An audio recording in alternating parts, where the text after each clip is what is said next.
दोस्तों कहानी शुरू होती है और हम पप्पू शिलाजीत नाम के एक आदमी को देखते हैं जो कि साला एक नंबर का लड़कीबाज आदमी होता है। पप्पू शिलाजीत इतना हरामी था कि उसका एक साथ चार लड़कियों के साथ अफेयर चल रहा था। इसके बाद हम देखते हैं पप्पू शिलाजीत को जो कि ओयो में एक लड़की के साथ धमा चौकड़ी मचाने आया हुआ था।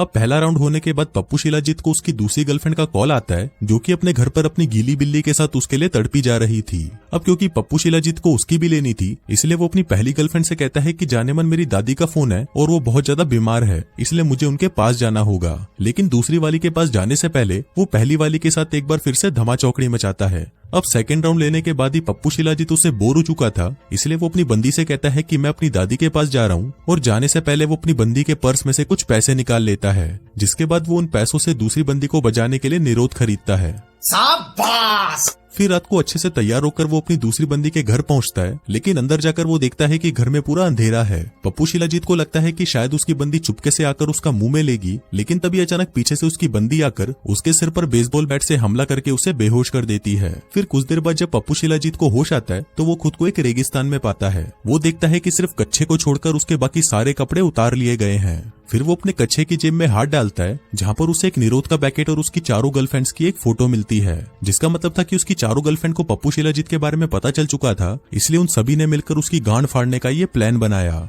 अब ये देखकर पप्पू शिलाजीत गुस्से से पागल हो जाता है, जिसके बाद वो उस रेगिस्तान में इधर उधर घूमकर वहाँ से बाहर निकलने का रास्ता ढूंढने लगता है, लेकिन काफी कोशिशों के बाद भी उसे बाहर का रास्ता नहीं मिलता। अब काफी देर ऐसे ही घूमने से उसे हेलुसिनेशन होने लगता है, जिसकी वजह से वो रेत को ही पानी समझकर पीने लगता है। इसी दौरान उसके पास कुछ लड़कियों का एक ग्रुप आता है जिसके लीडर का नाम होता है चंडाल चूची। अब वो सभी पप्पू शिलाजीत को जिस तरह घूर रही होती हैं, उसको देखकर उसे लगता है कि शायद वो उससे अपनी पिंकी पिटवाना चाहती हैं। इसलिए पप्पू शिलाजीत चंडाल चूची के पास आता है और उसे कहता है कि ये मुंह से अपना कपड़ा उतार और जल्दी से आकर मेरा मुंह में ले। अब ये देखकर वहीं पास में खड़ी एक लड़की पप्पू शिलाजीत के सर पर भाला मारकर उसे बेहोश कर देती है, जिसके बाद वो सभी लड़कियां पप्पू शिलाजीत को बांधकर अपने गांव ले जाती हैं। हम देखते हैं कि वो औरतें जिस गांव में रहती थी उस गांव का नाम चूची गांव था और इस गांव में रहने वाली सभी औरतें ही थीं। यहाँ पर आदमियों को गुलामों की तरह रखा जाता था और औरतें उन पर हुक्म चलाती थी। आदमी यहाँ पर औरतों की सेवा किया करते थे और रात को उन्हें संतुष्ट किया करते थे, लेकिन अगर कोई भी आदमी उन्हें संतुष्ट नहीं कर पाता था तो ये औरतें उन्हें मारकर खा जाती थी। फिर गांव में ले जाकर पप्पू शिलाजीत को बाकी आदमियों की तरह एक पिंजरे के अंदर कैद कर दिया जाता है। अब ऐसे ही कुछ दिन बीत जाते हैं और फिर एक दिन पप्पू शिलाजीत के पास घोचूलाल नाम का एक आदमी आता है और वो उसे बताता है कि मैं एक साइंटिस्ट था और मैं यहाँ पर अपनी टीम के साथ इन लड़कियों पर रिसर्च करने आया था। दरअसल हम ये देखना चाहते थे कि ये औरतें हमारे छोटे पप्पू को 2-2 घंटों तक अपने मुंह में कैसे ले सकती हैं, लेकिन जब मेरी टीम वालों ने इन्हें मुंह में दिया तो ये औरतें चूसने की जगह उनका काट कर खा गई और फिर उन्हें जान से मार डाला। इसके बाद वो सभी औरतें मुझे भी मारने वाली थी, लेकिन यहाँ की एक प्रीस्ट ने मुझे इनसे खरीद लिया और मैं बच गया। फिर जाने से पहले वो पप्पू शिलाजीत से कहता है कि आज रात को यहाँ पर एक फेस्टिवल होने वाला है जहाँ पर ये औरतें कुछ आदमियों की बलि देंगी। फिर रात को जब वो औरतें पप्पू शिलाजीत को लेने आती हैं तो उनको देखकर वो चूतियों वाली हरकतें करने लगता है ताकि वो उसे पागल समझकर छोड़ दें, लेकिन इससे उन औरतों को कोई फर्क नहीं पड़ता और वो उसे बांधकर दूसरे आदमियों के साथ घसीटते हुए स्टेज तक ले जाती हैं। इसके बाद वहाँ पर गाँव की पुजारन काली शक्ति आती है जो कि एक एक करके उन आदमियों के छोटे पप्पू को काटने लगती हैं। अब ये देखते ही पप्पू शिलाजीत की फटकर 464 हो जाती है, लेकिन फिर जब उसकी बारी आती है तो रानी उसके सामान को काटने से मना कर देती है, क्योंकि रानी को ऐसा लगता है कि पप्पू शिलाजीत उसकी वो प्यास बुझा सकता है जो कि बाकी के आदमी नहीं बुझा पाए। फिर रात को पप्पू शिलाजीत को रानी को संतुष्ट करने के लिए उसके कमरे में भेजा जाता है।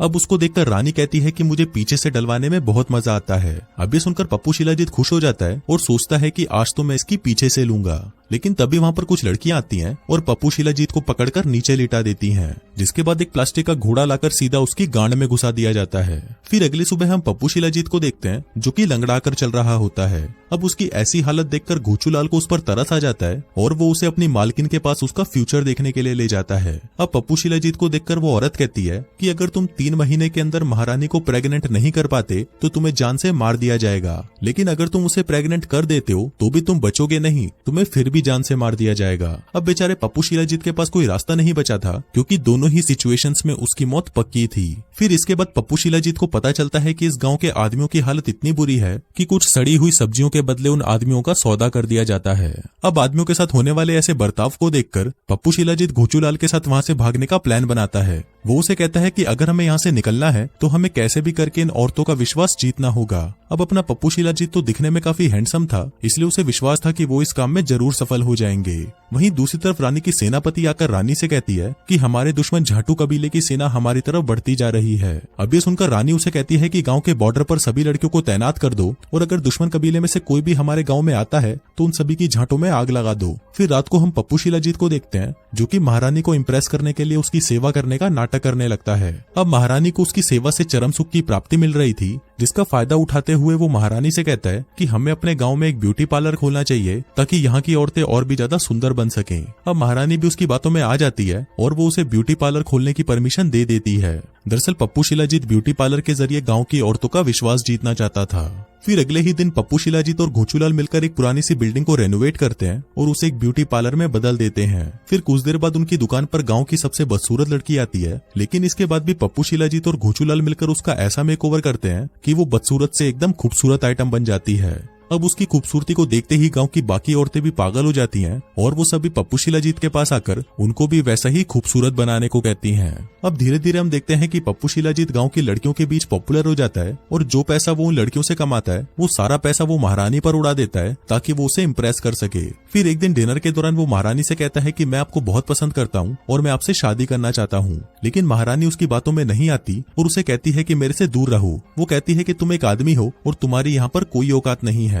इसी दौरान वहाँ पर एक औरत भागती हुई आती है और महारानी से कहती है कि ये बच्ची कुएं में गिर गई थी, हमने इसे बाहर निकाल तो लिया लेकिन ये होश में नहीं आ रही। अब ये देखकर पप्पू शिलाजीत जल्दी से उस बच्ची को पकड़कर उल्टा लटका देता है, जिससे उसका सारा पानी बाहर निकल जाता है और वो होश में आ जाती है। अब ये देखकर गांव की औरतें बहुत खुश होती हैं और उसे इस गांव का हीरो बना दिया जाता है। जिसके बाद अगले दिन हम देखते हैं कि पप्पू शिलाजीत को गांव की औरतों से इज्जत मिलना शुरू हो जाती है और ऐसा पहली बार हो रहा था कि ये औरतें किसी आदमी को इतनी इज्जत दे रही थीं। फिर एक दिन जब महारानी अपनी औरतों से बातें कर रही थी तभी वहाँ पर सेनापति आती है और महारानी से कहती है कि झाटू कबीले के लोग हमारे बहुत नजदीक पहुंच चुके हैं। अब ये सुनकर महारानी और बाकी के लोग मिलकर उस कबीले को रोकने के लिए बॉर्डर की तरफ निकल जाते हैं। वहीं दूसरी तरफ हम झाटू कबीले को देखते हैं जिसके आदमी आपस में ही लड़कर एक दूसरे को खत्म कर रहे थे। उधर पप्पू शिलाजीत और घोचूलाल मिलकर ये प्लान बनाते हैं कि कल जब ये दोनों कबीले आपस में लड़ रहे होंगे तभी हम चुपके से यहाँ से निकल जाएंगे। फिर अगले दिन जब महारानी अपनी सेना के साथ दुश्मन को मारने के लिए बॉर्डर पर जा रही होती है तभी दुश्मन सेना पहाड़ पर से उन पर हमला कर देती है, जिससे महारानी के बहुत सारे सिपाही मारे जाते हैं और जो बच जाते हैं वो वापस गांव की तरफ भाग जाते हैं। उधर पप्पू शिलाजीत और महारानी भागकर एक पहाड़ी के नीचे छिप जाते हैं। फिर कुछ देर तक बातें करने के बाद वो लोग देखते हैं कि वहाँ पर बहुत सारे जुगनू आ जाते हैं। अब यहाँ पर पप्पू शिलाजीत और महारानी एक दूसरे को प्यार करने लगे थे, जिसके बाद वो दोनों वहीं पर ही मजदूरी करना शुरू कर देते हैं। फिर अगली सुबह जब वो दोनों गांव में वापस लौटते हैं तो वो देखते हैं कि गांव के सभी लोग बीमार पड़ चुके हैं क्योंकि उन्होंने कुएं का पानी पी लिया था जिसको दुश्मन सेना के लोगों ने जहरीला बना दिया था। इसी दौरान वहाँ पर घोचूलाल आता है और पप्पू शिलाजीत से कहता है कि भूतड़ी के तू रात को यहाँ से भागा क्यों नहीं। अब ये सुनते ही महारानी को लगता है कि वो उनके साथ गद्दारी कर रहा है, इसलिए वो उन दोनों को पकड़ लेते हैं। लेकिन फिर महारानी उसे मारने की बजाय उन दोनों को गांव से बाहर छोड़ देती है। अब वो दोनों वहां से जा ही रहे थे कि तभी पप्पू शिलाजीत को एहसास होता है कि उन कबीले वालों को उनकी जरूरत है, इसलिए वो घोचूलाल से कहता है कि हमें अपने कबीले में वापस जाना होगा। लेकिन घोचूलाल उसे मना कर देता है और उसे कहता है कि तू चूतिया हो गया है। लेकिन अब पप्पू शिलाजीत उस कबीले में जाने का मन बना चुका था, इसलिए वो भागकर उस कबीले की तरफ जाने लगता है। वहीं दूसरी तरफ झाटू कबीले की सेना चूची कबीले पर हमला कर देती है और वो लोग उन औरतों को मारकर अपना गुलाम बनाने लगते हैं। वहीं चूची कबीले की औरतें अपना पूरा जोर लगाकर उनसे लड़ने की कोशिश करती हैं, लेकिन वो उन आदमियों से जीत नहीं पाती। अब वो सभी औरतें उन आदमियों के आगे हार मानने ही वाली थी कि तभी वहाँ पर सफेद घोड़े पर बैठकर पप्पू शिलाजीत आ जाता है, जिसके बाद वो झाटू कबीले के लीडर को लड़ाई के लिए चैलेंज करता है। अब वो लीडर भी उसका चैलेंज एक्सेप्ट कर लेता है, जिसके बाद वो दोनों लड़ाई करने लगते हैं। अब शुरू में तो पप्पू शिलाजीत कुत्ते की तरह मार खाता है, लेकिन फिर बाद में पप्पू शिलाजीत अपने पिछवाड़े का पूरा जोर लगाकर झाटू कबीले के लीडर को मार डालता है। फिर कुछ महीनों बाद हम देखते हैं कि चूची कबीले में सब कुछ ठीक हो चुका है और कुछ दिनों में उन लोगों को खबर मिलती है कि महारानी प्रेग्नेंट है और उनके पेट में जो बच्चा है वो पप्पू शिलाजीत का है। और जैसा कि उस पुजारन ने बताया था कि अगर उसने महारानी को प्रेग्नेंट कर दिया तब भी उसे जान से मार दिया जाएगा। इसके बाद हम देखते हैं कि पप्पू शिलाजीत को स्टेज पर लाया जाता है ताकि वो लोग वहां पर उसकी बलि दे सकें। और इसी के साथ ही ये कहानी यहीं खत्म हो जाती है।